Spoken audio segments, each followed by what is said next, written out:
Bonjour chers tous, que Dieu vous bénisse très abondamment. Eh bien, pardonner, ce n'est pas justifier l'offense qu'on nous a causée, mais bien plus. C'est choisir de ne pas être victime de la blessure causée. En d'autres termes, quand tu pardonnes, tu es véritablement en train de te libérer d'un poison nocif capable de détruire totalement ta destinée. Et c'est subtil. Je l'appelle bien souvent l'offense de Satan. Il y a donc 4 raisons fondamentales pour lesquelles il est important que tu pardonnes. 1. Parce que Dieu t'a pardonné. Et il t'a pardonné lorsque tu étais encore pécheur. C'est important de le comprendre. Personne sur la terre n'est saint, n'est parfait, n'est correct. Donc, ce que tu aimerais qu'on te fasse, le demain à ton prochain. Dieu t'a pardonné et il attend de toi que tu pardonnes à ton semblable. De 2, c'est fondamental de comprendre que quand tu ne pardonnes pas, il y a des blocages spirituels et émotionnels. Une personne qui ne pardonne pas est blessée. Et une personne blessée finit par blesser. Lisons ce que la Bible dit. Hébreux 12, verset 15. Veillez à ce que nul ne se prive de la grâce de Dieu. Que nul ne se prive de la grâce de Dieu. Qu'aucune racine d'amertume. Oui, parce que le pardon rend amer. Poussant des rejetons de cause du trouble. Et que plusieurs ne soient infectés. En d'autres termes, si tu laisses cette blessure en toi, tu deviendras amer et ta vie va commencer à être nocive tout autour de toi. Ça va totalement créer une malformation de ton âme et ça va causer la dérive de ta destinée. C'est pour ça qu'il est fondamental de pardonner. Donc en pardonnant, tu te fais du bien à toi-même. 3e raison, parce que le pardon est exigé par Dieu pour continuer de mériter son pardon. Dieu dit de la bouche de Jésus, si tu ne pardonnes pas aux hommes leurs offenses, Dieu qui est dans le ciel ne te pardonnera non plus tes offenses. Donc il est important que tu comprennes que tu dois pardonner pour continuer de jouir du pardon divin. Et le pardon est une des expressions de l'amour de Dieu. On ne peut pas prétendre aimer sans pardonner. En d'autres termes, l'offense de ton semblable devient l'opportunité que Dieu te donne de prouver que tu l'aimes.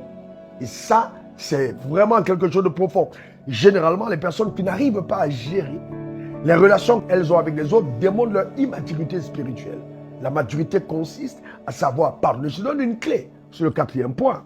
Il faut donc trouver toujours une excuse. Je dis bien une excuse pour pardonner parce que c'est important de comprendre que le pardon est essentiel et divin pour te permettre de préserver les connexions divines.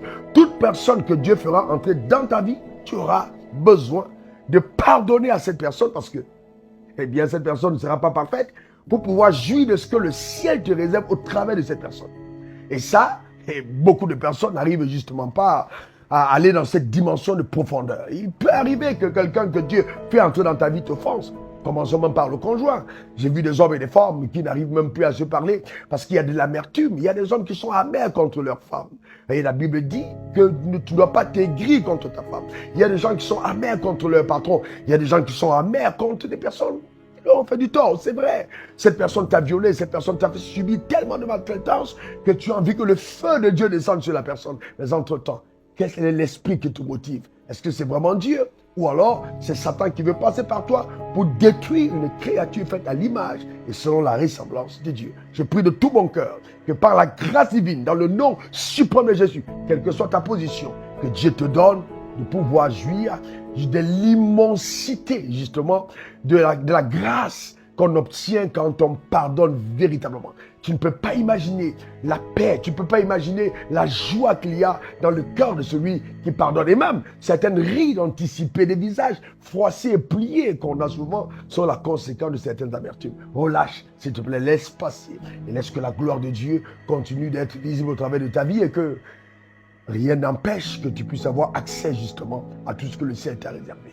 Car il n'y a pas de miséricorde pour qui n'aura pas fait miséricorde. Sur le parcours de ta destinée, pour atteindre la cime de la gloire, il faut bien que tu acceptes de pouvoir pardonner. Souviens-toi de Joseph, hein? Il a pardonné à ses frères, hein? Alors que c'est eux qui l'avaient vendu. Il y a des gens tout autour qui te feront toujours du tort. Mais quand ton cœur est pur, Dieu va changer ce mal qu'ils ont conçu pour toi en bien. Toutes choses concourent donc pour le bien de ceux qui aiment Dieu. Mais il faut que tu actives le levier du pardon. C'est la manifestation de l'amour, c'est la voie ou l'autoroute de la manifestation des desseins divins. Demeure béni et comblé. Et on se dit à la semaine prochaine pour votre service. C'était encore moi, RW, diplômé de l'Académie du désert. Ça, c'est transformationnel. À la prochaine fois. Suivez le révérend sur les réseaux sociaux Facebook, Instagram, Twitter et YouTube. Et suivez-nous en scannant le QR code.